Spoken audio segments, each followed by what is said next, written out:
நமஸ்தே ஸ்கந்தாஸ் இந்த யூடியூப் சேனலில் இப்போ நம்ம பிரவீன் பூர்வாது செகண்ட் பேப்பரில் வரக்கூடிய கர்மவீர் அப்படிங்கிற தான் பார்க்க போகிறோம். ஸ்கந்தாஸ் இந்த யூடியூப் சேனலை இது வரைக்கும் சப்ஸ்கிரைப் பண்ணாதவங்க சப்ஸ்கிரைப் பண்ணுங்கள், லைக் பண்ணுங்கள், ஷேர் பண்ணுங்கள். இப்போ நம்ம இந்த கதையை பார்க்க போகிறோம். கர்மவீர் வேங்கையா அப்படிங்கிறவர் தான் இந்த கதையில் கர்மவீர் அப்படின்னு சொல்கிறாங்க. அவர் தான் ஹீரோ. இந்த கதையில் வந்து திலகம், சிஷிர்குமார் அப்படின்னு 2 பேர் இருக்காங்க. மொத்தம் இம்பார்ட்டன்ட் கேரக்டர்ஸ் நமக்கு 3 கேரக்டர்ஸ் தான். திலகம் வந்து ஒரு காலேஜில் படிக்கிறாங்க.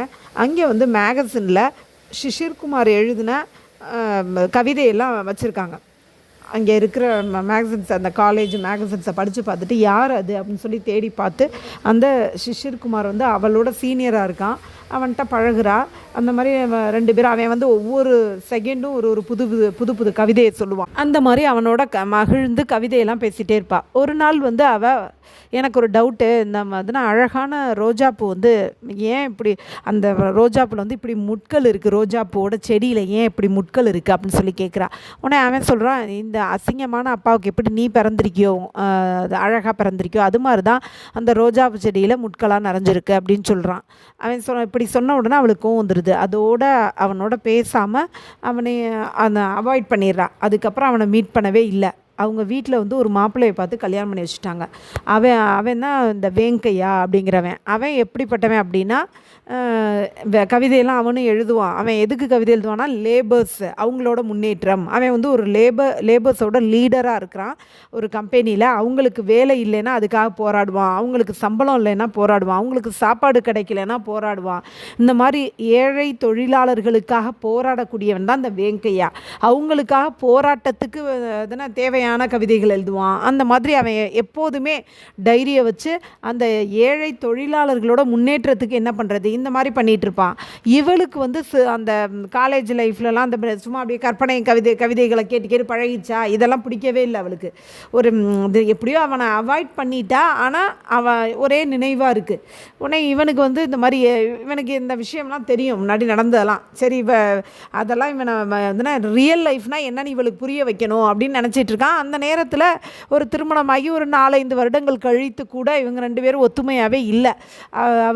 அவளுக்கு இவனை பிடிக்கவே இல்லை. அந்த நேரத்தில் சிஷிர்குமார் வந்து இவங்க இருக்க ஊருக்கு வர்றான். இவன் வீட்டை தேடி வர்றான். நான் விசாரித்தேன், இந்த ஊரில் தான் நீ கல்யாணம் பண்ணி வந்திருக்கேன்னு சொன்னாங்க, அதான் உன்னை பார்த்துட்டு போகலான்னு வந்தேன் அப்படின்னு சொன்னோன்னே உடனே வேங்கையா சொல்கிறான், ஆமாம் வாங்க அப்படின்னு சொல்லி, இருங்க அப்படின்னு சொல்லி இந்த நம்ம கெஸ்ட்டு வந்தால் உபசரிப்போம்ல, அது மாதிரி உபசரிச்சுட்டு நான் ஒரு 3 நாள் வந்து வெளியூருக்கு போகிறேன் வேலையாக, நீங்கள் இருந்து கொஞ்சம் துணைக்கி இருங்கன்னு சொல்லிட்டு அவன் போயிடுறான். உடனே இவன் இருக்கிறான். முதல் நாள் இருவரும் பழையபடி நிறைய கவிதையெல்லாம் பேசுகிறாங்க, சந்தோஷமாக இருக்கிறாங்க. அப்புறம் அடுத்த நாள் பார்த்தா அவளுக்கு அந்த கவிதையை கேட்க வெறுப்பாக இருக்குது. அதாவது ரியல் லைஃபுக்கு அது ஒத்து வராதில்ல. சும்மா கற்பனை கவிதை, ஒரு பூவை பார்த்து ஒரு கவிதை எழுதுறது, ஒரு அழகை பற்றி கவிதை எழுதுறது, இது வந்து கற்பனையிலே போயிடும். இது வந்து வாழ்க்கைக்கு உதவாதுன்னு அவளுக்கு புரிஞ்சிருச்சு. மறுநாள்லேருந்து அவனோட பேசலை, அவன் கவிதையை கேட்கல, அவன் தனியாக போயிடுறான். அவன் வீட்டில் தான் இருக்கான், ஆனால் அவன்கிட்ட பேசலை. அதற்கு பிறகு மெல்ல போய் தன்னோட கணவர் வந்து என்ன டைரியெலாம் வச்சுருக்காரு, அதில் என்ன எழுதியிருக்காருன்னு படிக்க ஆரம்பிக்கிறான். இவன் பக்கமே திரும்பலை.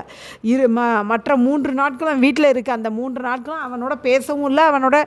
இவன் வந்து ஃபுல் அண்ட் ஃபுல் தன்னோட கணவரை பற்றி நினச்சி பார்க்குறா. அவர் என்ன பண்ணிகிட்டு இருக்காருன்னு ஆராய்ச்சி பண்ணுறா. இந்த மாதிரி இருக்கா. அதுக்கப்புறம் 4 நாள் கழிச்சு அவங்க வீட்டுக்கார் வந்த உடனே இந்த மாதிரி சிஷிரை சந்தித்து கேட்குறான், என்ன நல்லபடியாக உபசரிச்சாங்களா, நல்லா இருந்தீங்களா அப்படிலாம் சொல்லி கேட்டோன்னா அவன் சொல்கிறான், முதல் நாள் மட்டும்தான் அந்த மாதிரி நல்லா பேசுனா, அதுக்கப்புறம் பேசவே இல்லை, எதுவுமே கண்டுக்கலை, இப்படி இருக்கா அப்படின்னு சொன்னோன்னா, ஓகே, அப்போ இவன் வாழ்க்கைனா என்னன்னு இப்போ தான் புரிஞ்சிருக்கா, இதை புரிய வைக்கிறதுக்கு தான் நான் முயற்சி பண்ணேன், அதுக்கு தான் உங்களை இருக்க சொன்னேன், ரொம்ப நன்றி, நீங்கள் போயிட்டு வாங்கன்னு சொல்கிறான். உடனே இவன் ரொம்ப கடுப்பாகிறான். இவன் கிளம்புங்கன்னு விரட்டி விட்டுறான். அதாவது வாழ்க்கைனா சும்மா அந்த கற்பனையிலே போயிடாது. அந்த கடமை, நம்ம ஏதாச்சும் ஒரு விஷயத்துக்காக போராடி அதை ஜெயிக்கணும். அதான் கடமை வீரர்களோட வேலை. அப்படிப்பட்ட ஒரு கர்ம வீராக கடமை வீரனாக தான் அந்த வேங்கையா இருக்கிறான் அப்படிங்கிறதான் இங்கே ஸ்டோரி. இப்போ நம்ம எஸ்ஏ பார்க்கலாம். நீங்கள் ஈஸியாக படிக்கிறதுக்காக இதை ஷார்ட் பண்ணி டீச் பண்ணியிருக்கேன். கஹானிக்கார் பரிச்சை, கதையாசிரியர் அறிமுகம். தெலுங்கு कथा साहित्य में स्वर्गीय गोपीचंद का नाम अत्यंत आदर के साथ लिया जाता है. தெலுங்கு கதை இலக்கியத்தில் மறைந்த கோபிச்சந்தோட பேர் வந்து மிகவும் மரியாதையுடன் எடுத்துக்கொள்ளப்படுகிறது. உன்கி ஷைலி, அவருடைய ஸ்டைல் விசிஷ்ட ஷைலி ஹே, ஒரு ஸ்பெஷலான ஸ்டைலாக இருக்குது. கஹானிகா சாரான்ஸ், तिलगम और शिशिर कुमार दोनों एक ही कॉलेज में पढ़ते थे. तिलगम शिशिर कुमार ரெண்டு பேரும் ஒரே காலேஜில் படிக்கிறாங்க. காலேஜ் மேகசின் में शिशिर की कविता छपी. காலேஜ் மேகசினில் शिशिரோட கவிதைகள் பிரிண்ட் பண்ணப்பட்டு இருந்தது. अगले दिन அடுத்த நாள் திலகம் शिशिर से शिशिரிடம் மில்கர் அதாவது शिशिரை சந்தித்து உஸ்கி தாரீஃப் கி அவனை புகழ்ந்தாள்.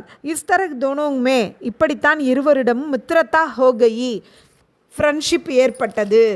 एक दिन तिलगम ने गुलाम के फूल को दिखाते हुए ஒரு நாள் திலகம் ரோஜாப்பூவினுடைய குலாம் கே ஃபூல் கோ அந்த ரோஜா பூவை காட்டி பூச்சாக்கி கேட்டாள். உஸ் கண்டிலே பௌதேமே இந்த முள் நிறைந்த செடியில் ஐசே கூப் குஷ்பூதார் இப்படி வாசமான ஃபூல் பூ கேசே லக்தே ஹேன் எப்படி பூக்கிறது அப்படின்னு கேட்குறா. மஜாக் மே சும்மா கிண்டலா शिशिर कहा कि சொல்கிறான் यही परमात्मा की लीला है இதான் கடவுளோட லீலை. तुम्हारे कुरूप पिता के உன்னுடைய அசிங்கமான அப்பாவுக்கு துமாரி ஜெய்சி உன்னை போன்ற கூப்சூரத் லடிக்கி அழகான பெண் கேசே பைதா ஹுயி எப்படி பிறந்தால். இசுசே திலகமுக்கு குரோதாயா இதனால் திலகமுக்கு கோவம் வந்துருச்சு. குச் சமய் பாத் கொஞ்ச நாளைக்கு அப்புறம் திலகம்னே ஏக் ஃபேக்ட்ரி கே மேனேஜர் சே ஷாதி கர்லி ஒரு ஃபேக்ட்ரி மேனேஜரை கல்யாணம் பண்ணிக்கிட்டா. திலகம் கே பதி கா நாம் वेंकैया था. திலகமோட கணவனோட பேர் वेंकैया. वह मजदूरों का नेता था. அவன் लेबर्स लीडराக இருக்கான். हड़ताल में भाग लेने के कारण उसकी नौकरी चली गई थी. போராட்டத்தில் பார்ட்டிசிபேட் பண்ண காரணத்தினால அவனோட வேலை போயிடுச்சு. वेंकैया शिशिर से मिलकर बहुत खुश हुआ. वेंकैया शिशिரை மீட் பண்ணி ரொம்ப ஹாப்பியாக இருந்தான். उसने शिशिर से 4 दिन वहाँ ठहरने को कहा. அவன் शिशिर சொன்னால் ஒரு 4 நாளைக்கு இங்கே நீங்கள் தங்குங்க அப்படின்னு சொன்னான். पहले दिन तिलगम बहुत खुश थी. फर्स्ट डे திலகம் ரொம்ப ஹாப்பியாக இருந்தா. शिशिर और तिलगम बगीचे में बैठकर शिशिரும் திலகமும் தோட்டத்தில் உட்காந்துக்கிட்டு பாத்தேன் करते थे நல்லா பேசிகிட்டு இருந்தாங்க. शिशिर ने प्यार की कविता सुनाई காதல் கவிதையெல்லாம் சொன்னான். उस दिन वेंकैया घर नहीं आया. அன்னைக்கு वेंकैया வீட்டுக்கே வரல. திலகம் रात भर रोती थी. அன்னைக்கு இந்த மாதிரி வேறொருத்தன் வீட்டில் இருக்கான் கணவன் வரல அப்படிங்கவும் நைட்டு முழுக்க அவள் அழுதுகிட்டு இருந்தான். விச்சாரோங்மே டூபி திலகம் ஜாக்தி ரஹி இந்த மாதிரி அழுதுகிட்டு எண்ணங்களில் மூழ்கி போன அப்படியே பல வித எண்ணங்களை நினச்சிக்கிட்டே திலகம் ஜாக்தி ரஹி விழித்து கொண்டிருந்தாள். தூஸ்ரே தின் பி वेंकैया घर नहीं आया. ரெண்டாவது நாளும் वेंकैया வீட்டுக்கு வரல. திலகம் மஜ்தூர் சப் ஏக் ஹோ அப்படிங்கிற கானா காத்தி ரஹி அதாவது மஜ்தூர் லேபர்ஸ் எல்லாமே ஒன்று தான் அப்படின்னு ஒரு பாட்டை அவன் வச்சுருக்கான். அந்த பாட்டை பாடிட்டு இருக்கா எழுதி வச்சுருக்கான் அதை பாடிக்கிட்டு இருக்கா. ஏ கானா वेंकैया का सबसे प्रिय गाना था. இந்த பாட்டு वेंकैयाக்கு ரொம்ப பிடிச்ச பாட்டு. तीसरे दिन भी वेंकैया घर नहीं आया. மூணாவது நாளும் वेंकैया வீட்டுக்கு வரல. திலகம் वेंकैया की लिखी पुस्तक पढ़ने लगी. திலகம் वेंकैया எழுதின புத்தகத்தை படிக்க ஆரம்பிச்சா. चौथे दिन भी वेंकैया घर नहीं आया. फोर्थ டேயும் वेंकैया வீட்டுக்கு வரல. திலகம் शिशिर के सामने आई भी नहीं. திலகம் शिशिर कुमाருக்கு முன்னாடி கூட வரல. वह रसोई में बैठकर ध्यान से वही किताब पढ़ रही थी. அவள் ரசோயினா கிச்சன்லேயே உட்காந்து கவனமாக தியான்னா கவனமாக ध्यान से वही किताब அந்த புத்தகத்தை पढ़ रही थी படிச்சிட்டு இருந்தா. 5वें दिन वेंकैया घर वापस आया. ஐந்தாவது நாள் वेंकैया வீட்டுக்கு வந்தான். शिशिर में वेंकैया ने तिलगम के बारे में शिशिर से शिशिरिடம் वेंकैया திலகத்தை பற்றி पूछा तो கேட்டான். शिशिर ने कहा कि शिशिर सुना वह रसोई में बैठकर அவள் கிச்சன்லே உட்காந்து तुम्हारी किताब पढ़ रही है உங்கள் புத்தகத்தை படிச்சுக்கிட்டு இருக்கா. वेंकैया शिशिर से कहने लगा कि वेंकैया शिशिर சொன்னா என்னன்னா मैं तिलगम को समझाना चाहता था. நான் திலகம்க்கு புரிய வைக்க விரும்பினேன். प्रणय जीवन और पारिवारिक जीवन अलग अलग है. காதல் வாழ்க்கை மற்றும் குடும்ப வாழ்க்கைங்கிறது தனித்தனியானது. अब तुम्हारी ज़रूरत नहीं तुम जा सकते हो. இப்போ அவள் அதை புரிஞ்சுக்கிட்டா அதனால இப்போ நீ போகலாம் அப்படின்னு அவன் சொல்கிறான். இசே शिशिरको वेंकैया पर क्रोध आया. இதனால் शिशिरக்கு वेंकैया மீது கோபம் வந்தது. शिशिर क्रोधावेश में கோபத்தோட ஆவேசத்தில் वहाँ से निकला ஆவேசமாக இங்கேருந்து புறப்பட்டான். அவர் அப்படி ராக்மே சல்னே லகா தன்னோட வழியை நோக்கி போக ஆரம்பித்தான். கஹானிக்கு விசேஷதா என் கதையோட சிறப்பம்சம் கர்மவீர் ஹி जीतता है, கடமை வீரன் தான் ஜெயிக்கிறான். इसलिए इस कहानी के लिए कर्मवीर उत्तम शीर्षक है. அதனால் இந்த கதைக்கு கர்மவீருங்கிறது ஒரு பெஸ்ட்டான டைட்டிலாக இருக்குது. கிசி அங்கிரேசி வித்வான் ने कहा, ஏதோ இங்கிலீஷ் வித்வான் சொல்லியிருக்காங்க, a story should have a beginning, a middle and an end, but not necessarily in that order. அந்த மாதிரி ஒரு ரைட்டர் சொல்லியிருக்காங்க. அது போல தான் இந்த கதையும் இருக்குது. கதோபக்கத்தன் சுபோத் அவர் பாத்ரோச்சித்தியே, இந்த டயலாக் வந்து எளிமையாகவும் கேரக்டருக்கு தகுந்த மாதிரியும் இருக்குது. கஹானி அனுதித் நஹி மூல் கஹானி ஹி லக்தி ஹே. இந்த கதை வந்து டிரான்ஸ்லேட்டர் கிடையாது, அடிப்படையாக ஹிந்தியிலே எழுதுகிற கதை மாதிரி இருக்குது. டிரான்ஸ்லேட் பண்ணது தான், அதை படிக்கும்போது நமக்கு ஹிந்தியிலேருந்து எடுத்த கதை மாதிரி இருக்குது.